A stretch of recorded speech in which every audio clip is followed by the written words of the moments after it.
Война. День 189. Ситуация на фронтах. Юг. Идет третий день украинского наступления на юге. При этом второй день отметился не дальнейшим продвижением, а закреплением на занятых позициях и использованием «Хаймарс» для уничтожения складов боеприпасов, переправ и командных пунктов. Также появилось видео применения противорадиолокационных ракет «Харм» истребителями МиГ-29, которые сейчас работают по подавлению ПВО. В том числе есть вероятность использования их по территории Крыма. Так, в Севастополе был уничтожен радар. Основная активность отмечается на севере Херсонской области, в районе Петровки. Украинская армия развернула в этом районе части 128-й горнострелковой бригады и попыталась продвинуться на юг. Однако, судя по опубликованным кадрам, украинские силы потеряли не менее 5 танков во время атаки под Петровкой, и неизвестно, удалось ли им прорвать позиции россиян и продвинуться на юг. Тем не менее, Петровка кажется спорной.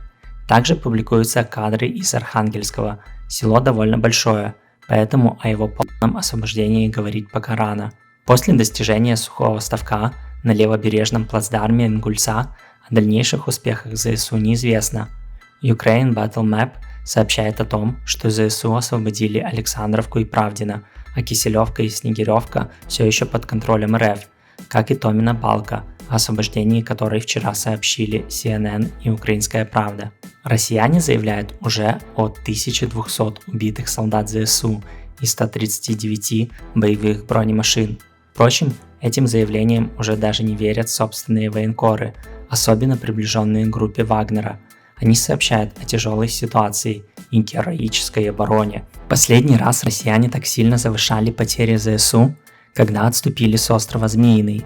Делается это для того, чтобы сгладить потерю захваченной территории. Мол, да, мы отступили, но зато враг потерял 4 звездных разрушителя, а звезда смерти получила серьезные повреждения. Посмотрим, как будет в этот раз. Разумеется, потери у ЗСУ есть, и они выше, чем до этого, когда были в обороне, но и близко не таковы, как мечтает российская пропаганда.